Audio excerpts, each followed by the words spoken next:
Lonzo Ball is back, and Bulls fans couldn't be more excited. After a month-long absence, he made his return against the Orlando Magic. But can he spark a turnaround for Chicago? The Chicago Bulls have felt Lonzo Ball's absence in every game while he has been sidelined for weeks. He's now back on the court, though, bringing his usual defensive intensity and sharp shooting. The Bulls faced a strong Orlando Magic team loaded with size and talent in his first game back. ESPN's Shams Charania and Ramona Shelburne report Chicago Bulls guard Lonzo Ball is preparing for a possible return from his wrist injury during Wednesday's road game against the Orlando Magic. Fans are thrilled about this development since it signifies yet another return in Ball's career marred with injuries. Ball last saw action on October 28th during a game against the Memphis Grizzlies, spraining his wrist. Despite this setback, his previous comeback this season following a 2.5-year hiatus marked an optimistic indication given knee problems. Ball averaged 4.7 points, 2.7 rebounds, and 3.7 assists in under 16 minutes per game in the 3 games he played prior to the wrist injury. Billy Donovan, the head coach, has been specially watching Ball's development. According to Chicago Sports Network's K.C. Johnson, Donovan termed Saturday Ball's best day at practice since sustaining a wrist injury. The hope persisted when Donovan announced on Monday that Ball would be joining the club on their 2-game road trip, which includes a Tuesday game against the Washington Wizards and the much-awaited game against the Magic on Wednesday. According to ESPN's Jamal Collier, the right wrist sprain injury itself happened in a fluke moment as Ball braced himself following a botched steal attempt. Amazingly, he performed through the wrist tapping during the game through the suffering. But Ball stepped aside to stop more damage that might have required surgery after an MRI the next day verified the degree of the damage. Ball is too accustomed to the specter of surgery. He has had several knee operations since January 2022. In March 2023, he underwent a cartilage transplant. Given his present wrist ailment, which doesn't call for more medical intervention, there is some optimism for his future as a Bulls core player. A healthy Ball may restore himself as a major player and give the Bulls much-needed steadiness on rotation. For Chicago this season, consistency has proved elusive. Since October 30th, the club has failed to score consecutive victories and has battled to compile wins. The Bulls dropped 4 of their last 6 games going into their game against the Wizards. Particularly in the very competitive Eastern Conference, Ball's comeback should bring fresh vitality to the squad. Though Ball wasn't there in Tuesday's NBA Cup game against the Wizards, it prepared the ground for the next challenge, a Wednesday collision against the rapidly rising Orlando Magic. Winning 9 of their last 10 games, the Magic have been on fire. Given it was the second game of a back-to-back road trip, this contest offered an uphill fight for the Bulls. Adding to the drama, the Magic most certainly had mental retribution following an embarrassing 20-point comeback defeat to the Bulls in Chicago earlier this season. The Magic wasted no time claiming Wednesday as their territory. 6 minutes into the game, they exploded to an early double-digit lead, combining physicality with accuracy. They had developed a dominating 27-point edge by the third quarter, finally crushing to a definitive 133-119 triumph. Bulls coach Billy Donovan admitted the difficulty the Magic's toughness and size presented. "I knew that would be a challenge. I thought their length, their size, physicality," Donovan stated following the game. He pointed out that although his team's cause suffered from the back-to-back schedule, defensive consistency was clearly a major factor in the loss. "We could have communicated better," Donovan said, stressing times when defensive mistakes let the Magic score. Given they were lacking their star player, Paolo Banchero, who has been sidelined with a torn oblique since late October, the Magic's dominance was especially remarkable. Though there was a rough time after Banchero's injury, the Magic have bounced remarkably. Leading by Franz Wagner, Jalen Suggs, and Kentavious Caldwell-Pope, their young core has stepped up in their absence. Wednesday saw Wagner score 20 points, Suggs score a career-high 31, and Caldwell-Pope adds 24, so highlighting the Magic's depth and fortitude. Conversely, the Bulls drops to 8-12 and now have a difficult opponent, the Boston Celtics, on Friday. Given the Bulls and Celtics tie for top in their NBA Cup Group C rankings, that game has great weight. Still, Chicago's preoccupation is on establishing consistency. Suggs and Caldwell-Pope outscored Chicago's guards 55-22 as the Bulls battled Orlando's physical backcourt. Zach LaVine threw up a game-high 10 assists, but his point count was just 8. The Bulls showed signs of competitiveness even with the setback. Although they scored 28 fast break points and 58 points in the paint, Orlando's persistent onslaught eclipsed their efforts.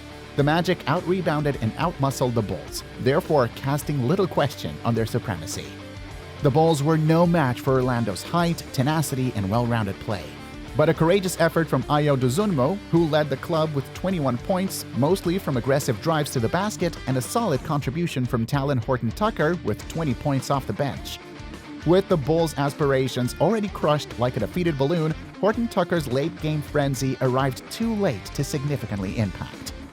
For Chicago supporters, however, there was a bright spot: Lonzo Ball's much-expected comeback. Ball returned to the court after a month out healing a wrist injury and wasted no time striking. Ball grabbed a steal fast enough to set Dosunmu for a fast break score right in during the first quarter as the Magic started to build their advantage. Ball knocked down 2 of his 3 three-pointers, showing hints of his defensive ability with 4 steals and 2 blocks, even if his playing time was just 15 minutes. He also brought leadership and vitality the team sorely needed. After the game, Bulls head coach Billy Donovan said Ball was fantastic. "I find myself somewhat in awe. He missed 16, played 3 games, and returns looking this way? His defense, hands, and confidence to score the ball affect the game. Having him back is quite welcome. He will, I believe, be quite beneficial to us. One should give great credit to the effort he has put in to get himself ready to play." Though encouraging, Ball's comeback wasn't sufficient to change the tide against a Magic squad blazing on all cylinders. With an almost 7-foot lineup including Moritz Wagner, Jonathan Isaac, and Wendell Carter Jr., Orlando overpowered the Bulls with their aggressiveness and size. Wagner at 6'10", even their so-called small forward, makes things challenging for Chicago on both sides of the court. The Bulls battled to find solid shots at the basket against the Magic's length and stifling defense, while Nikola Vucevic chipped in with 19 points and 11 rebounds. Applying unrelenting pressure and driving the Bulls into 18 turnovers, the backcourt team of Jalen Suggs and Kentavious Caldwell-Pope exacerbated Chicago's problems. Chicago responded defensively, not well suited for Orlando's pick-and-roll approach. The Magic drove down the lane repeatedly for uncontested layaways and dunks, using the Bulls' lack of weak side support and communication to consistently attack. Orlando led 73-54 at halftime, thanks in part to half-court curls and rolls that left Chicago's defense in disarray. Orlando rapidly expanded their lead to 27 points barely 3 minutes into the third quarter. The second half was essentially the same. With a 20-8 run late in the third quarter, the Bulls made a fleeting attack, but it was too little too late. Already down, Orlando coasted to a 133-119 triumph, giving Chicago another disappointing loss. The Bulls made an amazing 20-point comeback to grab a victory from the Magic. Thus, Wednesday's game stood in sharp contrast to their last one in Chicago. Orlando arrived ready this time, ruling from the opening tip. Franz Wagner scored a quick 5 points to start the game, then a 3-pointer and a floater from Suggs. Turnovers by Kobe White and Josh Giddey merely increased to the Bulls' early woes as Orlando shot to an early double-digit lead. The Magic never turned back, keeping the Bulls at arm's distance for the whole game. Adding to Chicago's problems was a sprained ankle injury to rookie Dallin Terry, who didn't return. The Bulls' already limited rotation was tested, which makes it much more difficult to match Orlando's deep and flexible roster. The Bulls will have to gather fast as they enter the holidays. The squad battles uphill in the competitive Eastern Conference at 8-12, and their upcoming game against the Boston Celtics will be another major challenge. Given both teams tied for first in Group C, that game also affects the NBA Cup. The Bulls can only hope for more consistency and utilize Ball's return as a spur for better performance right now.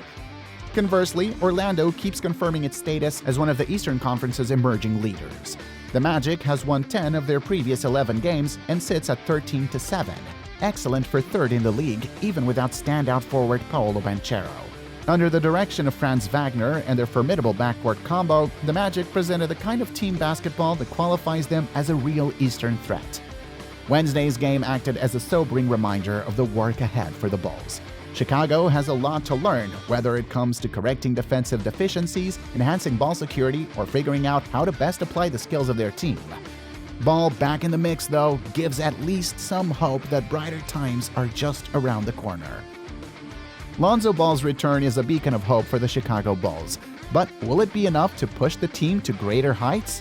As they gear up for more tough matchups, only time will tell if Lonzo can turn this season around. What do you guys think? Is this the start of something special for Chicago? Let us know in the comments down below, and don't forget to like, share, and subscribe for more NBA updates and analysis.